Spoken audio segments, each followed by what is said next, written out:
साथियों नमस्कार। प्रातः की वेला है और हमारे पास दो बहुत ही कॉम्पैक्ट और विश्व प्रसिद्ध रेडियो हैं। टेक्सन का विश्व प्रसिद्ध एनालॉग रेडियो R909 और एक्सेस डेटा का विश्व प्रसिद्ध DSP based analog radio D219।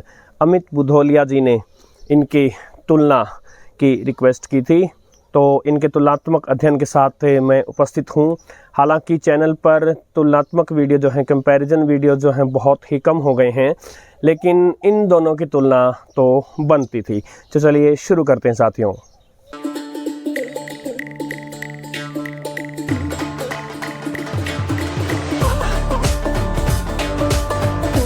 सबसे पहले तो क्षमा प्रार्थी हूँ, थोड़ा सा स्वास्थ्य खराब होने के कारण वीडियो लेट आया है, किंतु वीडियोस रेगुलर हो जाएंगे।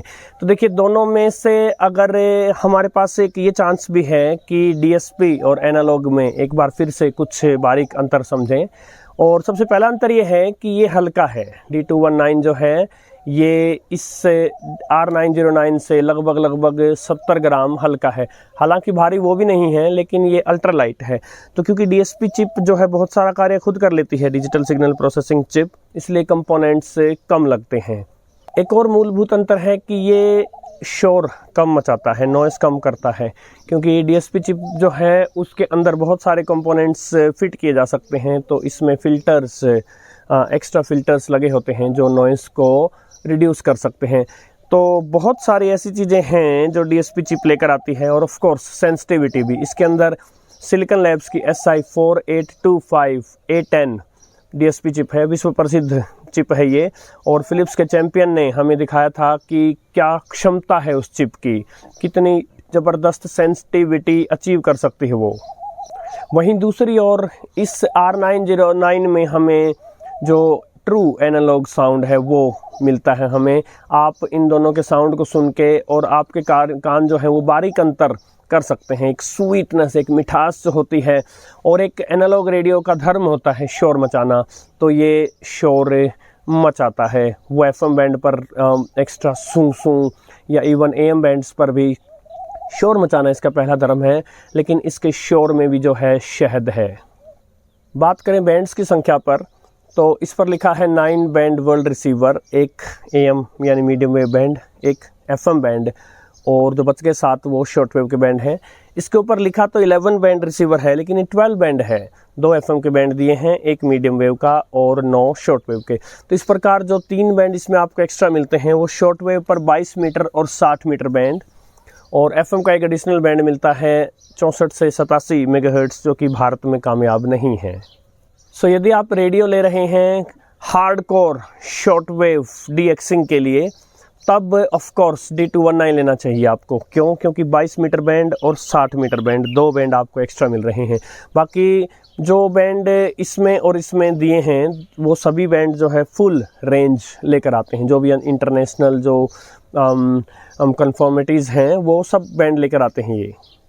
एक अंतर और मैं ये कहूँगा कि वैसे तो मैंने चेक किया था शॉर्ट वेव पर लॉन्ग वायर लगाकर, दोनों ने ही जो है दोनों ने ओवरलोडिंग की, किंतु फिर भी DSP चिप थोड़ी कंट्रोल्ड चिप होने के कारण D219 कम ओवरलोडिंग करेगा R909 से।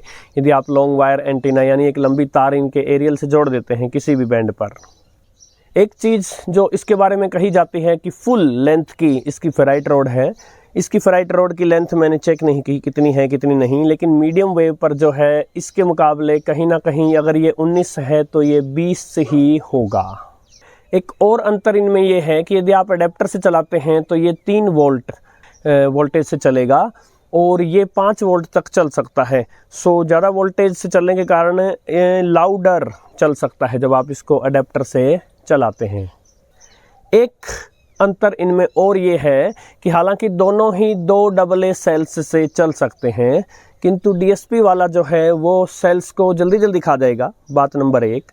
और दूसरी बात ये कि जब सेल डाउन होने लगेंगे तो एक पार्टिकुलर टाइम आने के बाद ये उन सेल्स से नहीं चलेगा, जबकि ये जो है एनालॉग रेडियो ये बहुत ही कम खाएगा सेल। इसके मुकाबले आधे कम मानकर चलिएगा। और जब तक सेल बिल्कुल डेड नहीं हो जाती तब तक ये उनसे चलता रहेगा। यानी सेल जब अपने मरने की स्थिति की तरफ जाएंगे तो इसको नहीं चला पाएंगे, लेकिन ये फिर भी उनसे चलेगा। एक और बड़ा अंतर है, इसका बैंड स्विच जो है वो सिंगल है, यानी कि आपने FM सुना तो यहाँ है, और अगर आप शॉर्टवेव बैंड नोच सुनना चाहते हैं तो आपको इसको खिसका कर बिल्कुल एंड तक ले जाना होगा। इसमें थोड़ी सी सहूलियत यहाँ दी गई है कि फेदर टच स्विच दिए गए हैं। आप जब इसको चलाते हैं तो सीधा FM ही चलता है, और उसके बाद आप इसको AM फेदर स्विच दबाते हैं, और मान लीजिए आपने इसको शॉर्टवेव 4 पर सेलेक्ट कर रखा था तो ये सीधा वहाँ पहुँच जाएगा। तो यदि आप फिक्स स्टेशन सुनते हैं तो इसमें बैंड आपको कम बदलना होगा। एक अंतर और जो मुझे लगा वो ये है कि इसकी बॉडी की बजाय मुझे इसकी बॉडी जो है हल्की से ज़्यादा मजबूत लगी है। एक एडिशनल और बहुत ही काम की चीज़ आपको इसमें दी गई है, DX और लोकल स्विच। कई बार क्या होता है, आपके आसपास कोई स्ट्रॉन्ग AM स्टेशन है या FM स्टेशन है और वो सारे बैंड पर जगह जगह सुनाई देता है, इसको ओवरलोडिंग बोलते हैं। तो इसमें ऐसे में आप इसको लोकल स्विच पे कर सकते हैं, सिग्नल को अटेन्यूएट कर दिया जाएगा, ओवरलोडिंग होने की संभावनाएं कम हो जाएंगी। केवल अंतर ही अंतर नहीं, कुछ समानताएं भी हैं। जैसे आप देख रहे हैं, लेंथ विड्थ ब्रेड्थ सिमिलर सी हैं, शेप जो है या डिज़ाइन लैंग्वेज जो है वो सिमिलर सी है।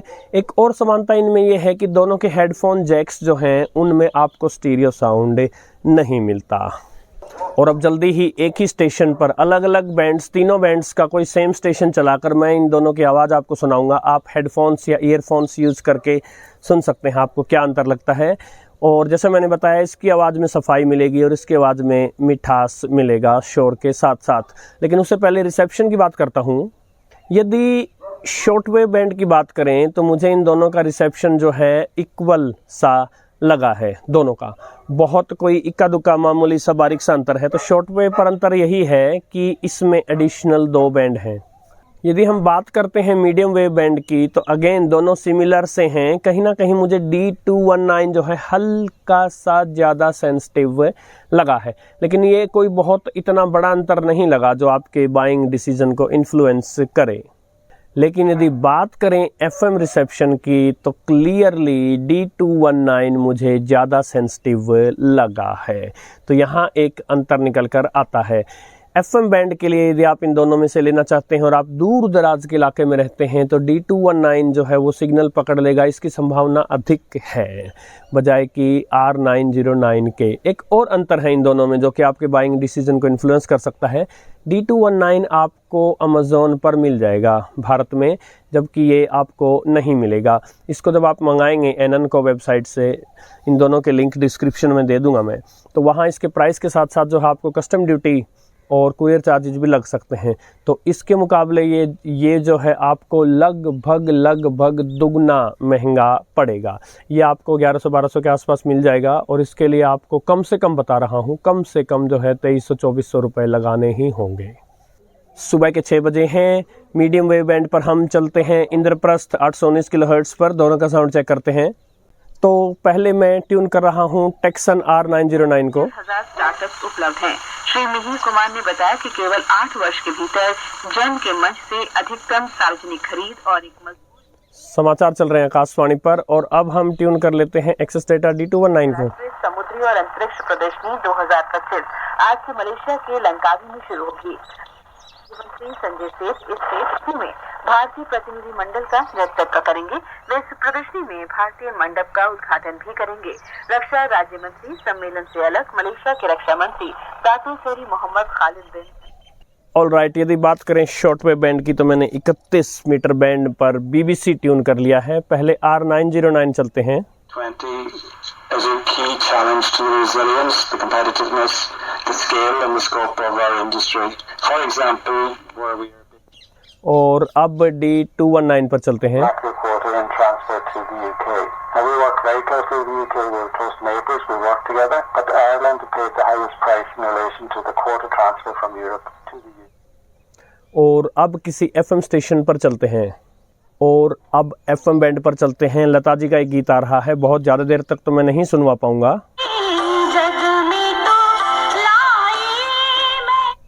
ये था D219।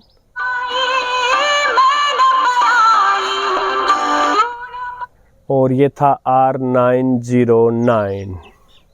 और अब साथियों चलते चलते अंत में मैं अपना वर्डिक्ट तो क्या दूं, मैंने जो सारे वीडियो में जो इनके अंतर के पॉइंट्स बताए हैं वो एक वर्डिक्ट का हिस्सा ही थे, लेकिन क्योंकि ये दोनों शॉर्टवेव स्पेशलिस्ट रेडियोज़ हैं और शॉर्टवेव का 31 मीटर बैंड जो है हम इन दोनों पर ही ट्यून करके देख लेते हैं। पहले चलते हैं D219 पर। तो इस रेडियो का खुद का बैंड 4 जो है ये शॉर्टवेव का 31 मीटर बैंड है। फटाफट से ट्यून करते हैं।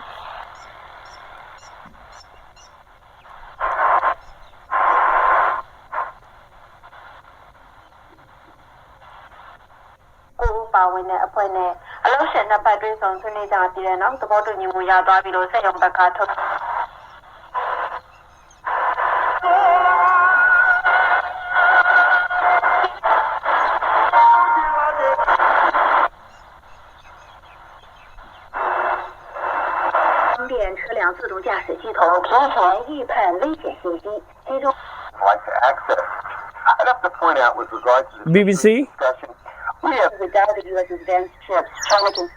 China Radio International,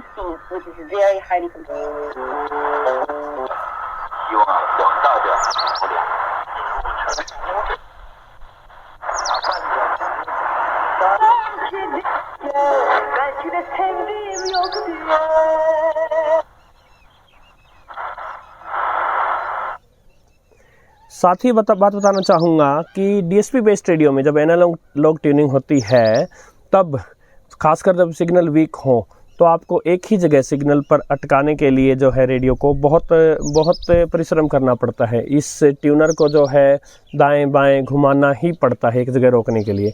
एनालॉग में आप फास्टर चल सकते हैं और बड़ा इजीली एक जगह रोक सकते हैं। चलिए R909 का ट्यून करते हैं। इसका रेडियो का बैंड 3 जो है वो है शॉर्टवेव का 31 metre band.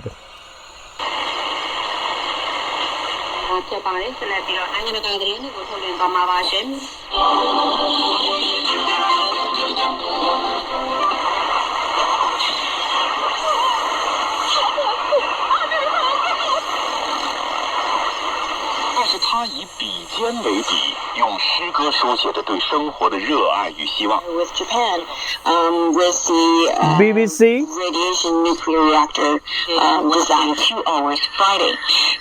China Radio International,